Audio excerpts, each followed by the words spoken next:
Tout a commencé le 27 janvier 2010, lors d'une keynote où Steve Jobs nous demande s'il y a de la place pour une troisième catégorie de produits, entre le smartphone et l'ordinateur, dans l'objectif de réellement créer une nouvelle catégorie de produits, où ce produit doit être meilleur dans ces types de tâches. Sinon, ça n'a pas de raison d'exister. Ainsi naît l'iPad.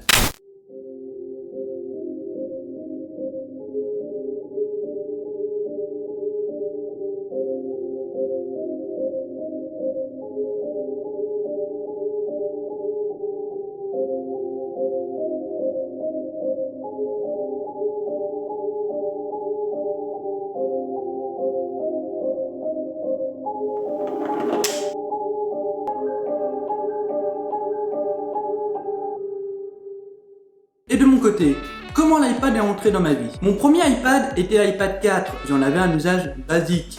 Il s'agissait pour moi à l'époque d'un grand iPhone. En effet, à l'époque mon iPhone était un iPhone 4S qui avait seulement un écran de 3,5 pouces. L'iPad 4 avait donc un intérêt pour moi pour jouer à des jeux comme Clash of Clans ou regarder des vidéos YouTube sur un plus grand écran. Mon second iPad était l'iPad mini 2. J'ai décidé de partir sur un plus petit modèle, car pour moi, un gros défaut de l'iPad 4 était son poids et son encombrement. L'iPad mini 2 était parfait pour jouer à des jeux en mobilité ou même pour regarder des vidéos YouTube. Mon troisième iPad, vous le connaissez, je l'ai présenté sur la chaîne YouTube. Il s'agit de l'iPad 5. J'ai décidé de repartir sur un iPad 9,7 pouces car j'avais besoin de puissance. Mes besoins avaient évolué, j'utilisais davantage de grosses applications, mais aussi de plus en plus de bureautique là où j'en faisais pas avant. Et je sentais que mon iPad mini 2 manquait de fluidité avec le temps. J'ai choisi l'iPad 5 et non un iPad mini 4 car ce dernier était pour moi trop cher par rapport à ce qu'il apportait. L'iPad 5 était l'iPad entrée de gamme d'Apple, comme aujourd'hui avec l'iPad 8, ou l'iPad Pro 9,7 pouces était trop cher par rapport à mes besoins. Toutefois, même si l'iPad 5 répondait quasiment à tous mes besoins, je n'ai pu m'empêcher de craquer pour l'iPad Pro 10,5 pouces. Or, je n'ai pas craqué dès la sortie de celui-ci. C'est l'arrivée d'iOS 11 qui m'a fait craquer, en apportant son lot de nouveautés. Un dock, comme sur Mac, l'arrivée de l'application fichier, et encore plein d'autres nouveautés. De plus, par rapport à l'iPad 5, l'iPad Pro 10,5 pouces apportait son lot de nouveautés hardware, avec une tablette moins épaisse, possédant 4 puissants haut-parleurs, ainsi qu'un magnifique écran 120 Hz, et un processeur encore plus puissant.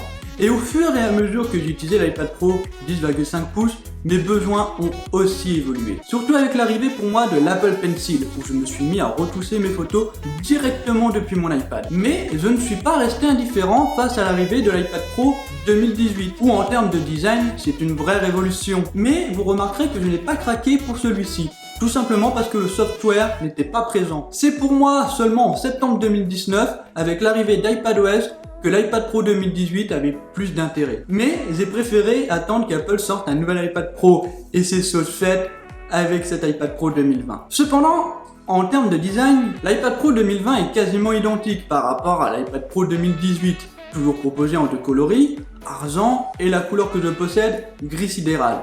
Toujours disponible en deux tailles d'écran, 12,9 pouces et 11 pouces qui est la taille que j'ai choisie. Proposé en 4 capacités de stockage, 128 Go qui remplace le 64 Go du modèle de 2018, 256 Go qui est la capacité que j'ai choisie et toujours 512 Go et 1 Teraoctet. Toujours équipé d'un écran Liquid Retina que l'on retrouve sur les iPhone XR et iPhone 11 qui a un écran LCD. Pas d'écran OLED sur ces nouveaux iPad Pro, ni d'écran mini LED comme les rumeurs n'arrêtaient pas de nous en parler. On garde toujours la même résolution d'écran sur les deux tailles d'écran, à savoir pour le modèle 11 pouces une résolution de 2388 par 1668 pixels à 264 pixels par pouce, et toujours luminante de 600 nits. Nous avons toujours la large gamme de couleurs P3 qui permet des verts et des rouges encore plus éclatants, ainsi que la technologie True Tone où l'écran va s'adapter automatiquement aux conditions de luminosité ambiante pour afficher des couleurs homogènes quel que soit l'environnement. Et toujours la technologie ProMotion où l'écran de l'iPad va afficher un taux de rafraîchissement de 120 Hz. Pour donner davantage de fluidité quand vous défilez vos pages d'application, ou pour réduire le temps de latence quand vous dessinez, ou encore dans des jeux compatibles afin de donner une meilleure sensation de fluidité. Bien évidemment, afin d'économiser de la batterie, le taux de rafraîchissement bascule automatiquement en fonction de ce que vous faites.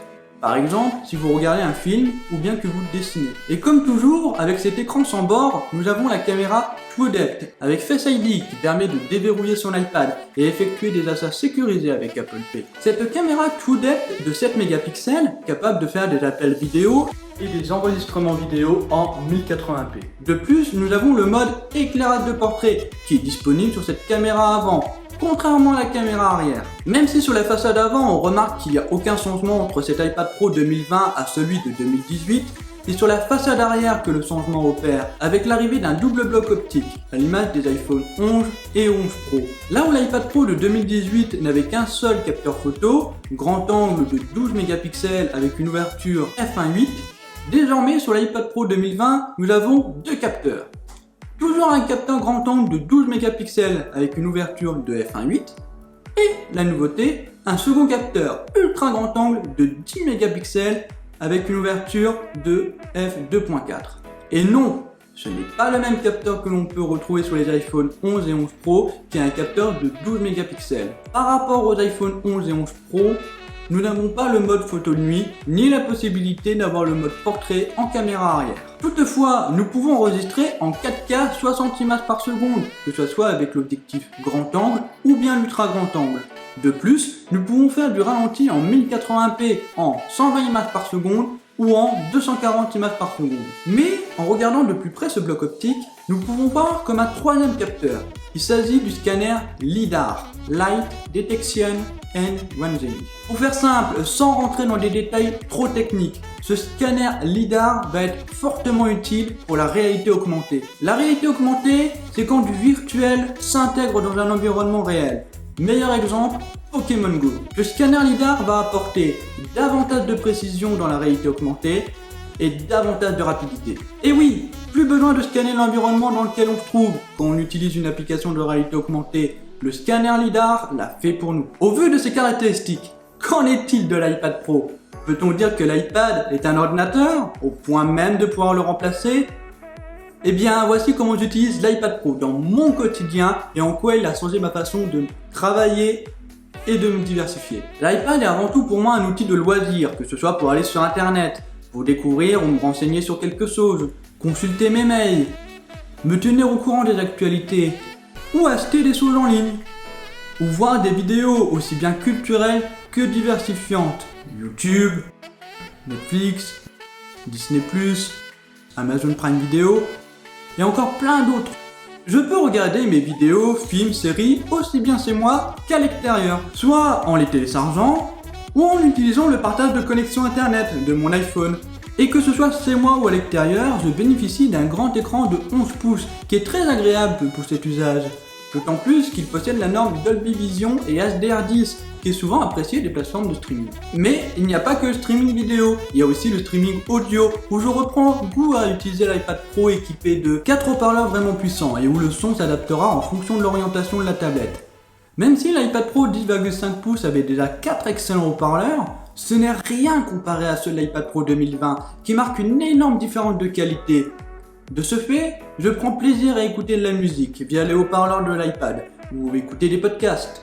A noter que contrairement à mon ancien iPad Pro, cet iPad Pro 2020 est dépourvu de prise jack. Et avoir un bon son est aussi très important pour entendre ses interlocuteurs lors d'appels vidéo FaceTime où il bénéficie d'une qualité d'image de 1080p de la caméra TrueDepth. De plus, une raison de mon choix pour le modèle 11 pouces, autre que la taille, est son poids.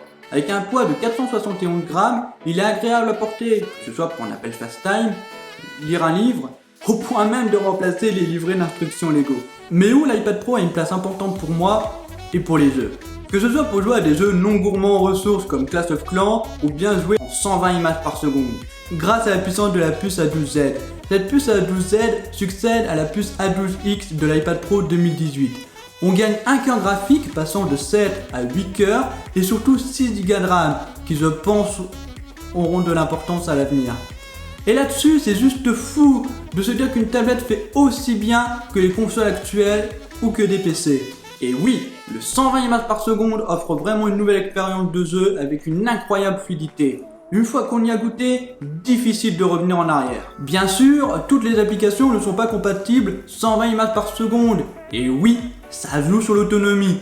je recommande quand même de jouer sur secteur. Sachant que cet iPad Pro est équipé d'un port USB type C et est livré avec un chargeur USB-C de 18 watts. Et vous pouvez quand même recharger votre iPhone ou autre chose grâce à l'iPad Pro qui jouera le rôle de batterie externe.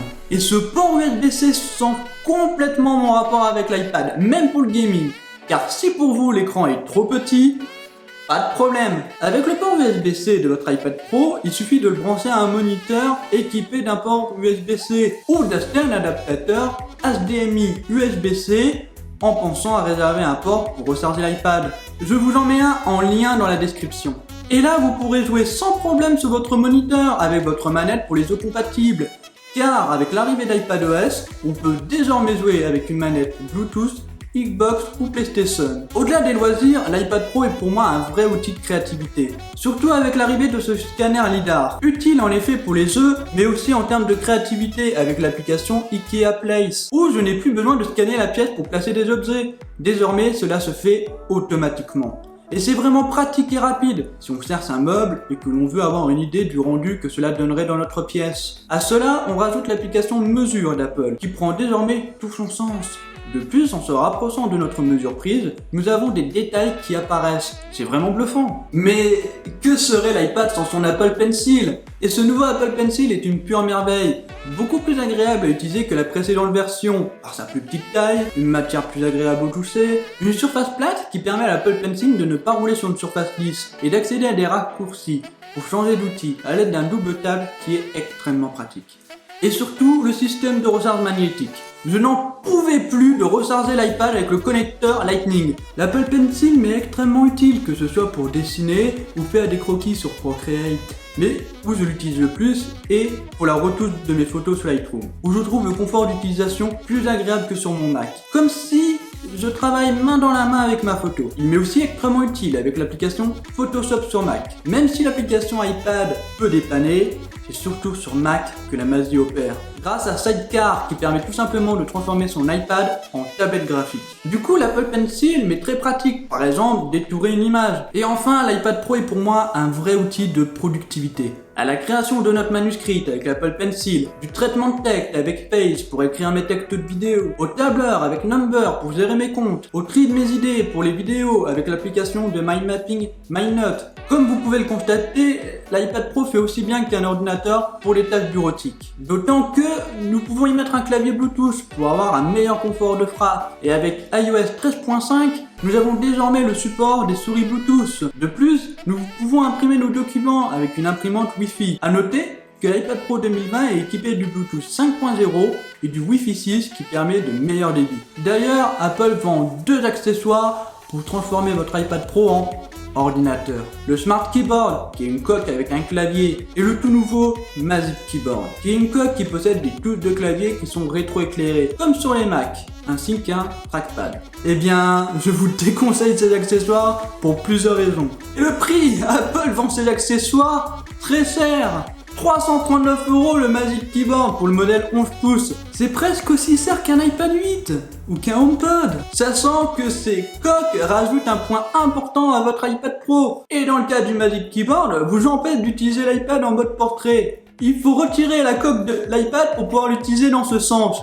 Qui, à mon sens, fait perdre tout l'intérêt d'une coque de protection. Pour ma part, j'ai opté pour une Smart Folio d'Apple. Au clavier, j'ai opté pour le clavier de Logitech, le K380, qui offre une frappe confortable avec un clavier mécanique. Et il est robuste, ce qui est important quand vous devez le transporter dans un sac. Pour ce qui est de la souris, je vous recommande la Pebble de Logitech, qui est toute petite et légère. En combinant ces trois accessoires, cela vous reviendra bien moins cher que les coques clavier par Apple. Et surtout, vous pourrez garder constamment votre coque de protection. Et où l'iPad Pro fait aussi bien qu'un ordinateur et pour la gestion des périphériques externes. Nous pouvons très bien brancher une clé USB ou un disque dur au port USB type C. Grâce à cela, je peux partir en voyage de manière lésée en prenant dans mon sac mon iPad Pro et mon boîtier photo. Ainsi, une fois les fichiers de la carte SD de ma caméra mis sur mon disque dur, je peux commencer à réfléchir à des plans de montage vidéo grâce à l'application LumaFusion. Et ensuite, exporter ce travail pour l'approfondir sur Final Cut Pro sur Mac. Oui, l'iPad Pro permet de faire du montage vidéo. même si nous n'avons pas la même puissance et les mêmes options que l'on peut retrouver sur des logiciels de montage vidéo sur ordinateur comme Final Cut Pro. L'iPad Pro est plus adapté pour des montages vidéo lésés ou comme moi, libérez vos idées créatives avant d'attaquer le montage brut sur votre ordinateur. Pour conclure cette vidéo, l'iPad a énormément évolué en 10 ans. Il a su devenir un produit à part entier et il a su évoluer en devenant un produit de plus en plus puissant et avec des mises à jour apportant ses lots de nouveautés, au point d'avoir son propre OS, iPadOS. Et nos besoins ont su évoluer de pair avec l'iPad. L'iPad Pro 2020 marque cette continuité d'évolution, avec un iPad encore plus puissant et tourné vers la réalité augmentée, où l'avenir lui réserve beaucoup de surprises. Mais est-ce pour autant que l'iPad est un ordinateur, ou est-ce qu'il peut remplacer un ordinateur? Pour une majorité de personnes, l'iPad Pro, tout comme l'iPad entrée de gamme, remplacera amplement un ordinateur et fera même mieux. Il sera parfait pour aller sur internet, consulter des mails, regarder des vidéos, faire du traitement de texte, jouer à des jeux. Tous ces usages dans une machine légère que l'on peut transporter absolument partout et qui possède une excellente autonomie. Toutefois, pour certaines personnes comme moi, l'iPad Pro ne remplace pas mon ordinateur. Mais il est un parfait complément à mon ordinateur. Mais pour certains types de tâches, comme dans mon cas, le montage vidéo, je vais préférer le faire sur Final Cut Pro, qui est disponible uniquement sur Mac. Et je pense aussi à d'autres personnes qui utilisent des logiciels pro qui existent uniquement sur ordinateur. Une chose est sûre, c'est que le produit parfait est le produit qui répond à vos besoins. C'est la fin de cette vidéo.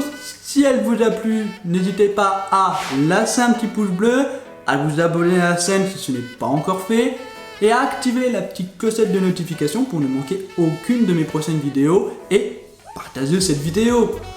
Sur ce, portez-vous bien. Sur ce, bye.